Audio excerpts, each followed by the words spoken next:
नमस्कार विद्यार्थी मित्रांनो, आज आपण प्रकरण तिसरा जो आपण मागच्या क्लासमध्ये पाहिलं होतं तर त्याचा दुसरा भाग आज आपण अभ्यासणार आहोत किंवा पाहणार आहोत।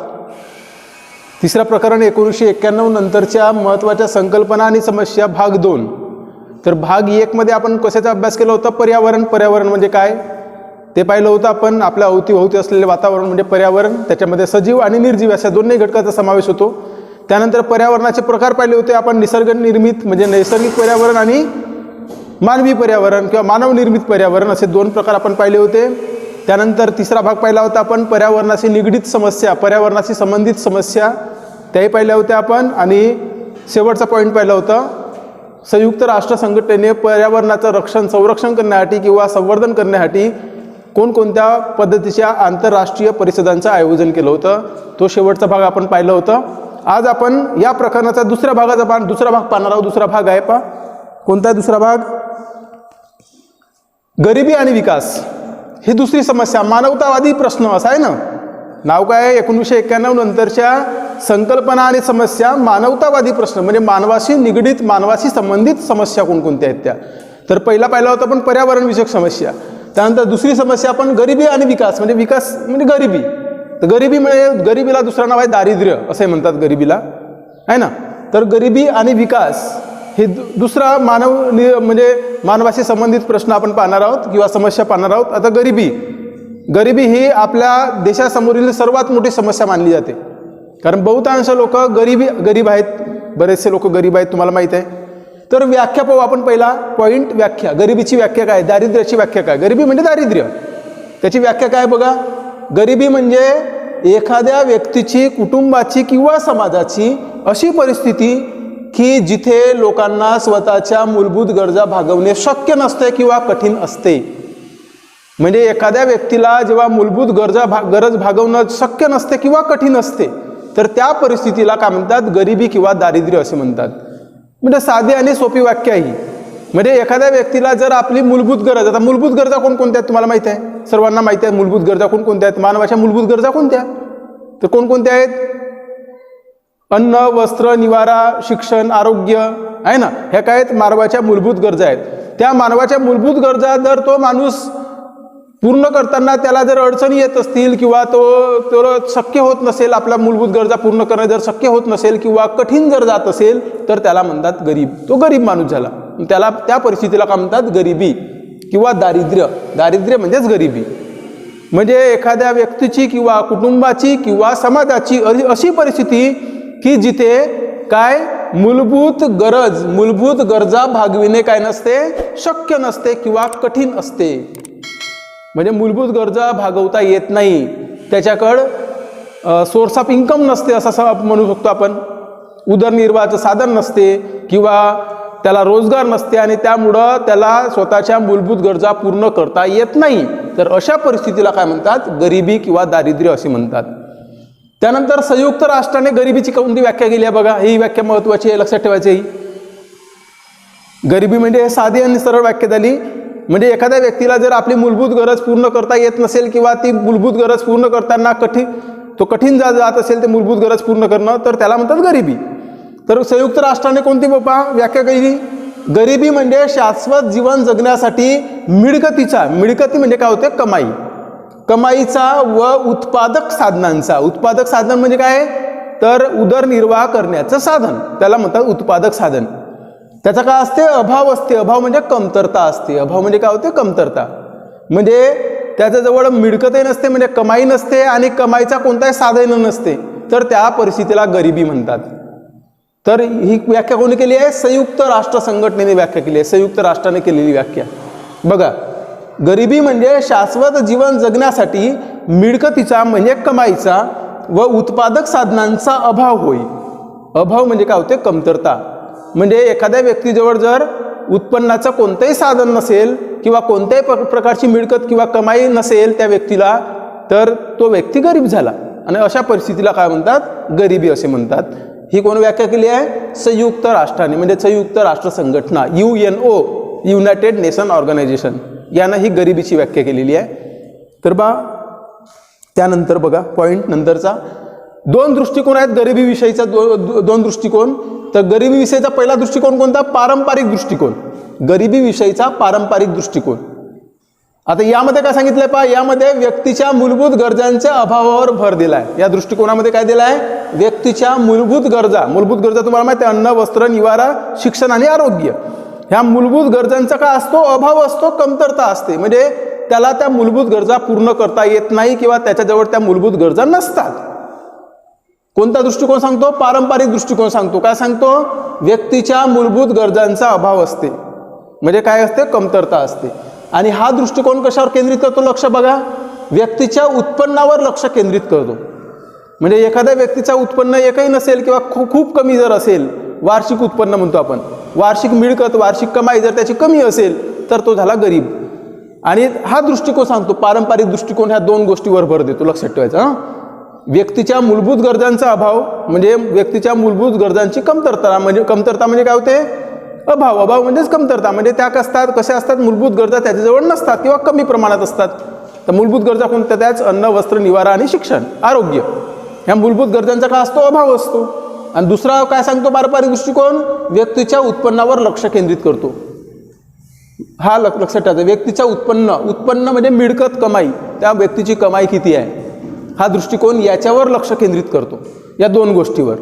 मग सरकारने त्यानंतरचा पॉईंट पहा, सरकारने दारिद्र्य निर्मूलनासाठी, आता दारिद्र्य निर्मूलन म्हणजे नष्ट करणे, नाहीसा करणे, म्हणजे गरिबी जर नष्ट करायची असेल तर सरकारने केलेले कार्य, कोणकोणते कार्य केले त्यावेळेस, या दृष्टिकोनाचा आधार घेऊन, हा दृष्टिकोन या दोन गोष्टीवर भर देतो, मूलभूत गरजांचा अभाव आणि व्यक्तीच्या उत्पन्नावर लक्ष केंद्रित करतो. तर ह्या उत्पन्न म्हणजेच पैसा, मिळकत, कमाई म्हणतो आपण त्याला. तर हा दृष्टिकोन लक्षात घेऊन सरकारनं दारिद्र्य निर्मूलन म्हणजे दारिद्र्य नष्ट करण्यासाठी किंवा गरिबी नाहीशी करण्यासाठी भारतातून किंवा आपल्या देशातून त्यासाठी कोणकोणते कार्य केले बघा. 1990 पर्यंतच्या या दृष्टिकोनाच्या आधारे दारिद्र्य निर्मूलनाचे कार्यक्रम आखले गेले. आता दारिद्र्य निर्मूलनाचे कार्यक्रम आखताना कोणत्या गोष्टीवर भर दिला बघा सरकारनं? हे बघा, हे आहेत औद्योगिकरणावर भर दिला. म्हणजे दारिद्र्य जर आपल्या देशातले दारिद्र्य किंवा गरिबी जर नष्ट करायची असेल तर कशावर भर दिला त्यांनी? औद्योगिकरण म्हणजे उद्योगधंद्यावर भर दिला. म्हणजे उद्योगधंदे किंवा कारखाने जर वाढीस लागले तर काय होईल? रोजगार निर्मिती होईल, म्हणजे रोजगार मिळेल लोकांना. जर रोजगार मिळाला तर लोक काय करतील? आपल्या मूलभूत गरजा पूर्ण करतील. म्हणजे कोणतीच दरिद्री राहणार नाही, कोणतीच गरीब राहणार नाही आणि गरिबी का होईल? आपोआपच नाहीशी होईल. म्हणून औद्योगिकरणावर भर दिला सरकारने. दारिद्र्य निर्मूलनासाठी कोणकोणते कार्यक्रम आखले बघा. पहिला काय केलं? औद्योगिकरणावर भर दिला. औद्योगिकरण म्हणजे काय होते? उद्योगधंद्यावर भर दिला. म्हणजे मोठमोठे कारखाने उभे करणे आणि मोठमोठे उद्योग स्थापन करणे. त्यामुळे काय होईल? कामगार लागतील तिथं काम करणारे, आणि कामगार लागले म्हणजे काय? लोकांना रोजगार मिळेल. रोजगार मिळाला म्हणजे काय होईल? उत्पन्नाचं साधन मिळेल, बरोबर आहे का नाही? उत्पन्नाचं साधन म्हणजे पैसा येईल आणि लोक त्या माध्यमातून आपल्या मूलभूत गरजा पूर्ण करू शकतील. मग लोकांच्या मूलभूत गरजा पूर्ण झाल्या म्हणजे गरीब राहणार नाहीत आणि मग गरिबी का होईल? आपोआपच नष्ट होईल, नाहीशी होईल. म्हणून औद्योगिकरणावर भर. त्यानंतर सरकारनं पहिला दिला औद्योगिकरणावर भर दिला. त्यानंतर दुसरा काय दिला? शेतीवर सुद्धा भर दिला. म्हणजे शेतीसाठी ज्या गोष्टी लागतात किंवा शेतीसाठी मोफत बियाणे देणं किंवा जो तयार माल जो आहे शेतीमध्ये तयार होणारा जो माल आहे तर त्याच्यावर त्याला जास्त भाव वाढवून देणं वगैरे वगैरे, हे ज्या गोष्टी आहेत ह्या गोष्टी सरकारनं केल्या. शेतीवर भर दिला. म्हणजे पहा सरकारनं काय केलं? दारिद्र्य निर्मूलन करण्यासाठी या दोन गोष्टीवर भर दिला. एक औद्योगिकरण, दुसरा शेती, या दोन गोष्टीवर भर दिला. म्हणजे यामुळं काय होईल? आपल्या देशातील दारिद्र्य किंवा गरिबी का होईल? नाहीशी होईल. यासाठी या दोन गोष्टीवर लक्षात ठेवायचं. सरकारने या दृष्टिकोनासाठी, पारंपरिक दृष्टिकोनाचे गरजा लक्षात घेऊन या दोन गोष्टीवर भर दिला, औद्योगिकरणावर आणि शेतीवर भर दिला. म्हणजे या दोन गोष्टीचा विकास केला सरकारनं. या दोन गोष्टी, औद्योगिकरणामुळे काय झालं? मग रोजगार निर्मिती झाली, म्हणजे लोकांना रोजगार मिळायला लागला, लोकांना कामधंदा मिळायला लागला, बरोबर आहे ना? आणि लोकांना कामधंदा मिळायला लागला म्हणजे लोकांजवळ पैसा आला, कारण कामाच्या बदल्यात वेतन मिळायला लागलं, त्यांना पगार मिळायला लागला आणि त्या पगाराच्या माध्यमातून लोकांनी आपल्या गरजा पूर्ण करायला लागले लोक, आहे का नाही? त्यामुळं औद्योगिकरणावर भर दिला. त्यानंतर शेतीवर भर दिला, कारण आपला देश कसा आहे? कृषीप्रधान देश आहे. बरेचसे लोक, आपल्या देशातले बहुतांश लोक काय करतात? शेती करतात. म्हणून शेतीवर सुद्धा भर दिला का जेणेकरून लोकांचे दारिद्र्य काय झाले पाहिजेत? नष्ट झाले पाहिजे, नाहीसे झाले पाहिजेत. त्यानंतर तिसरा बघा, आर्थिक विकास, रोजगार निर्मिती. याच्यामुळं काय झालं? आर्थिक विकास आणि रोजगार निर्मिती झाली. औद्योगिकरणामुळे रोजगार निर्मिती झाली, लोकांना रोजगार मिळायला लागलं. कारण औद्योगिकरण म्हणजे कारखाने आले, उद्योगधंदे आले, त्याच्यामध्ये कामगार लागतात. म्हणजे कामगार लागतात म्हणजे काय, म्हणजे माणसं लागतात काम करणारे, आहे का नाही. त्या ठिकाणी वर्कर लोक म्हणतो आपण. मग वर्कर लोक, ज्यांना रोजगार नव्हता ते वर्कर लोक तिथं काम करायला लागले म्हणजे त्यांना पगार मिळायला लागला म्हणजे त्यांनी स्वतःच्या काय केल्या, मूलभूत गरजा पूर्ण केल्या. त्यामुळं औद्योगिकरणामुळे रोजगार निर्मिती झाली आणि शेतीमुळं काय झाला, देशाचा आर्थिक विकास झाला. ह्या दोन गोष्टी याच्यामुळे झाल्या. आणि दरडोई उत्पन्नात वाढ करणे हा त्यामागचा उद्देश होता. आणि दरडोई उत्पन्नात का होईल, वाढ होईल, म्हणजे प्रत्येक माणसाचं उत्पन्न का होईल, वाढेल याच्यामुळं, आहे का नाही. तर या गोष्टी, या पारंपरिक दृष्टिकोनामध्ये या गोष्टी सरकारनं केल्या. त्यानंतर दुसरा बघा, हा पारंपरिक, लक्षात ठेवायचं, दोन दृष्टिकोन आहेत, गरिबीविषयी पारंपरिक दृष्टिकोन आणि गरिबीविषयी पर्यायी दृष्टिकोन. आता पाहणार आहोत आपण पर्यायी दृष्टिकोन. बघा हा दुसरा दृष्टिकोन. असे दोन दृष्टिकोन लक्षात ठेवायचं. आता पहिला आपण पारंपरिक दृष्टिकोन, त्याच्यामध्ये मूलभूत गरजाचा अभाव पाहिलं होतं आपण, मूलभूत गरजाची कमतरता आणि व्यक्तीच्या उत्पन्नावर लक्ष केंद्रित केलं आणि सरकारने त्यासाठी कोणकोणते कार्य केले ते पाहिलं आपण. त्यानंतर गरिबी विषयक पर्यायी दृष्टिकोन. हा पर्यायी दृष्टिकोन काय सांगतो बघा, पारंपरिक दृष्टिकोन काय सांगतो का, मूलभूत गरजांचा अभाव, म्हणजे मूलभूत गरजा जर कमी असतील तर त्या पूर्ण कशा करता येतील किंवा सरकारनं कोणकोणते पावलं उचललं पाहिजे त्यासाठी ते सांगते. पर्यायी दृष्टिकोन काय सांगतो बघा, यामध्ये मानवाच्या सामाजिक, हा मोठा थोडासा विस्तृत आहे. तो फक्त उत्पन्न, कोणता पारंपरिक दृष्टिकोनावर लक्ष केंद्रित करते, उत्पन्नावर लक्ष केंद्रित करते. तर पर्यायी दृष्टिकोन हा कोणावर लक्ष केंद्रित करते बघा, सामाजिक, आर्थिक आणि राजकीय कल्याणावर लक्ष केंद्रित करते.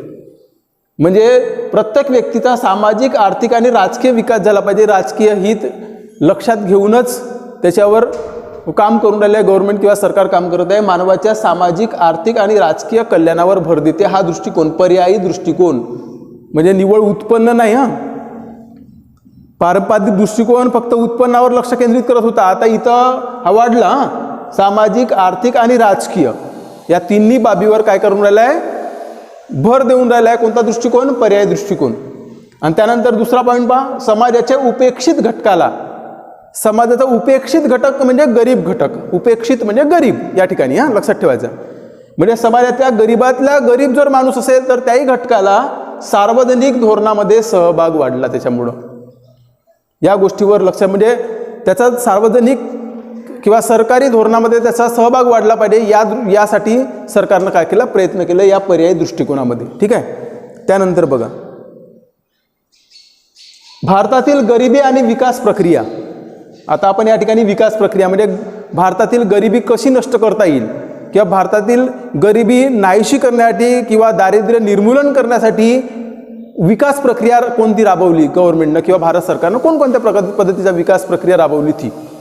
कारण गरिबी ही सर्वात मोठी समस्या होती, आता तेवढी राहिली नाही, पण याच्या अगोदर खूप मोठी समस्या होती. भारत सरकारसमोर, भारत देशासमोर सर्वात मोठी समस्या होती गरिबी किंवा दारिद्र्य. इतके लोक गरीब किंवा दारिद्र्य रेषेखाली होते आणि ती गरिबी दूर झाली पाहिजे किंवा दारिद्र्य दूर झाले पाहिजे, यासाठी सरकारनं काय काय कार्यक्रम आखले किंवा कोणकोणत्या योजना किंवा काय काय त्यांना सरकारनं केलं, तर ते आपण या ठिकाणी पाहणार आहोत.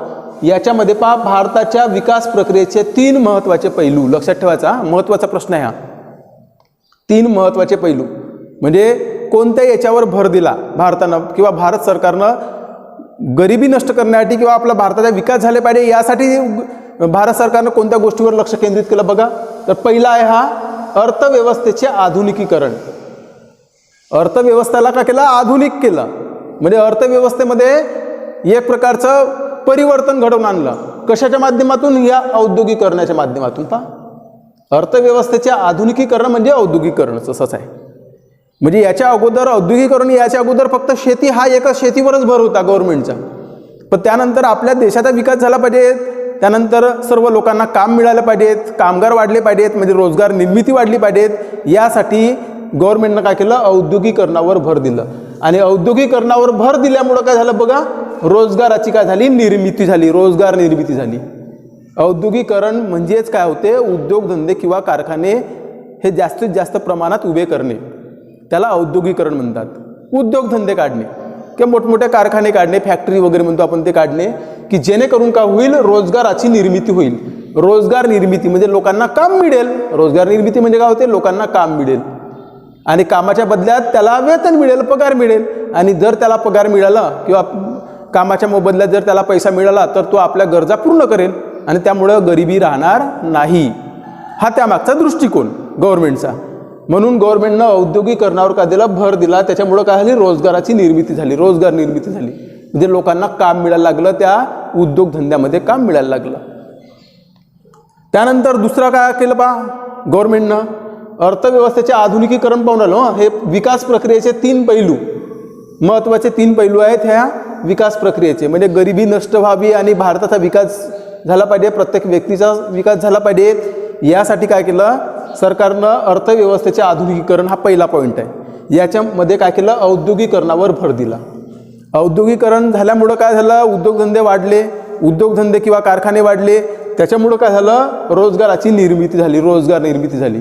म्हणजे लोकांना काम मिळालं त्या कारखान्यामध्ये किंवा उद्योगधंद्यामध्ये आणि लोकांची गरिबी काय झाली, थोड्या काय प्रमाणात म्हणा कमी झाली. कारण त्या कामाच्या बदल्यात त्याला पैसा मिळायला लागला आणि त्या पैशाच्या माध्यमातून त्यानं आपल्या गरजा पूर्ण केल्या. कारण ज्याला गरजा पूर्ण करता येत नाही तो गरीब, असं आहे ना.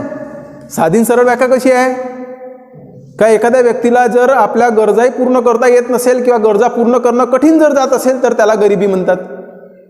आता रोजगार निर्मितीमुळं लोकांना काम मिळालं, कामाच्या बदल्यात लोकांना वेतन मिळालं, पगार मिळाला आणि पगारामुळं काय झालं, त्यांना आपल्या गरजा पूर्ण केल्या. गरजा पूर्ण करू शकला तर तो गरीब नाही, असं आहे ना. त्यामुळं थोड्या का प्रमाणात होणार गरिबी जे आहे किंवा गरीब जे लोक आहेत किंवा गरिबी काय झाली, हळूहळू नष्ट व्हायला लागली, नाहीशी व्हायला लागली.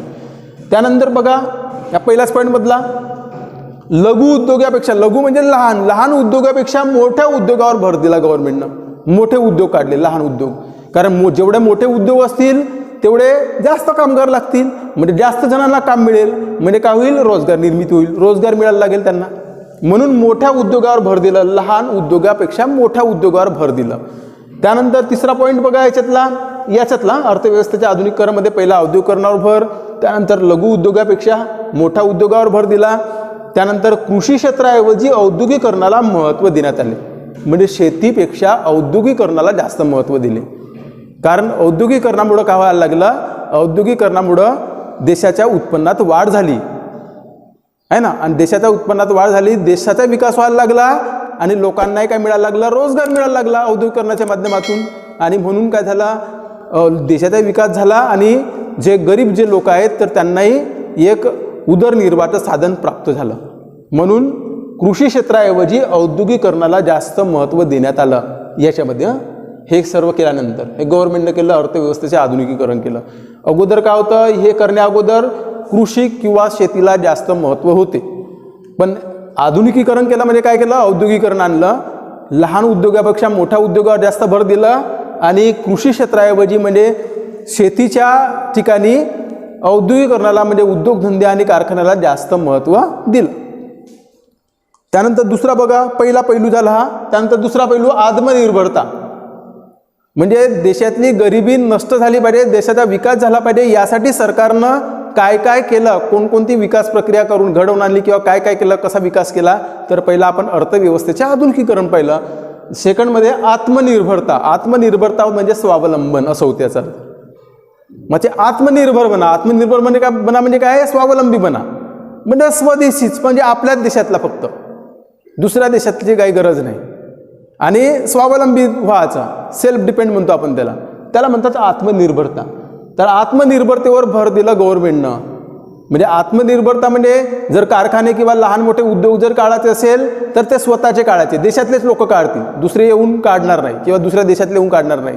देशातलाच माणूस एखादा उद्योगधंदा सुरू करेल, म्हणजे कारखाना काढेल आणि आपल्या देशातील लोकांना काम मिळेल, हा त्यामागचा दृष्टिकोन. म्हणजे देशातूनच माल आयात करता येईल किंवा निर्यात करता येईल आणि आपल्या देशात आयात निर्यातीचाही प्रश्न सुटेल आणि आपल्या देशाचा काय होईल, विकास होईल. पण आत्मनिर्भरतेमध्ये 2 पॉईंट आहेत त्याच्यामध्ये. आत्मनिर्भरता म्हणजे काय होते, स्वावलंबन. म्हणजे काय, स्वावलंबन म्हणजेच काय, तर स्वतःवर अवलंबन, म्हणजे दुसऱ्यावर अवलंबन नाही. आपल्या देशातला माणूस आपल्याच देशात कारखाना काढेल आणि आपल्याच देशातल्या लोकांना काय देईल, काम देईल, रोजगार देईल. हा त्यामागचा उद्देश सरकारचा. तर स्वदेशी कारखाने स्वदेशी म्हणजे देशीच, आपल्या देशातच कारखान्याची निर्मिती करण्यात येईल आणि उद्योगाची निर्मिती करण्यात येईल आणि विकसित उद्योग विकसित करण्यावर भर, म्हणजे स्वतःच स्वदेशी कारखाने काढायचे, म्हणजे दुसऱ्या देशातले येऊन ते कारखाने काढणार नाही, याच देशातला माणूस कारखाना काढेल किंवा लहान मोठे उद्योग सुरू करेल, त्यामुळं यातला उत्पादनामध्ये काय होईल, वाढ होईल, उत्पादनात वाढ झाली म्हणजे काय होईल, आपल्या देशाचा विकास होईल आणि गरिबी काय होईल, नष्ट होईल, हा त्यामागचा उद्देश. त्यानंतर लघु उद्योगांना चालना दिली. आत्मनिर्भरतेमध्ये काय झाले, लहान लहान जे उद्योग आहेत, छोटे मोठे उद्योग म्हणतो आपण, लहान लहान उद्योग आहेत, तर त्या उद्योगांना काय दिली, चालना दिली, प्रोत्साहन दिलं गव्हर्नमेंटनं, म्हणजे त्यांना पैसा देणे, सबसिडी देणे वगैरे वगैरे जे प्रकार आहे का नाही, आणि त्यालाच प्रोत्साहन देणे की तू एखादा व्यवसाय काढ, एखादा उद्योग काढ आणि मग त्याच्यातून जो उत्पन्न येईल तो, त्याच्यामुळं त्याचा तर विकास होईल त्या माणसाचा, ज्या माणसानं तो उद्योग सुरू केला आहे, पण त्याचबरोबर त्या उद्योगामध्ये इतर माणसंही तो कामावर ठेवेल आपल्या, किंवा रोजगार निर्मिती करेल त्या माध्यमातून, नाही का नाही, हा त्यामागचा उद्देश होता. ही आत्मनिर्भरतेमध्ये हे 2 पॉईंट येतात, लक्षात ठेवायचं ना. म्हणजे स्वदेशी कारखाने किंवा उद्योग विकसित करण्यावर भर दिला आणि लघु उद्योगांना का दिला, प्रोत्साहन दिला किंवा चालना दिली. त्यानंतर हा शेवटचा तिसरा, समता आणि सामाजिक न्याय असणारी समाज पद्धती, म्हणजे सगळीकडे समता असेल, समान सर्व आणि सामाजिक न्याय असणारी समाज पद्धती, याच्यावर भर दिला. बघा आता त्यासाठी नियोजन आयोगाची निर्मिती, हा महत्त्वाचा. 1950 मध्ये नियोजन आयोग सुरू केला आणि पंचवार्षिक योजनेला सुरुवात झाली याच्या माध्यमातून. हा महत्त्वाचा आहे बरं. समता आणि सामाजिक न्याय असणारी समाज पद्धती, याच्यामध्ये काय येते, नियोजन आयोगाची निर्मिती, म्हणजे नियोजन आयोग, भारत सरकारनं नियोजन आयोगाची स्थापना केली 1950 मध्ये. पंचवार्षिक योजना सुरू झाली, याच्यामध्ये पंचवार्षिक योजनेला सुरुवात झाली या तिसऱ्या याच्यामध्ये, म्हणजे समाज पद्धती म्हणजे काय. त्यानंतर खाजगी क्षेत्राऐवजी, म्हणजे प्रायव्हेट सेक्टर म्हणतो आपण त्याला, प्रायव्हेट ऐवजी सार्वजनिक म्हणजे सरकारी क्षेत्रातील उद्योगाला महत्त्व देण्यात आलं, म्हणजे प्रायव्हेटपेक्षा सरकारी उद्योगाला जास्त महत्त्व देण्यात आलं याच्यामध्ये समाज पद्धतीमध्ये.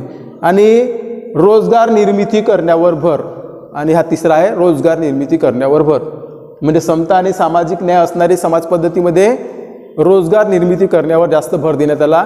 रोजगार निर्मिती यासाठी की लोकांना काय मिळेल, काम मिळेल, कामाच्या बदल्यात वेतन मिळेल, म्हणजेच तो व्यक्ती काय करेल, आपल्या मूलभूत गरजा पूर्ण करेल आणि गरिबी का होईल, नष्ट होईल, नाहीशी होईल, हा त्यामागचा सरकारचा उद्देश होता.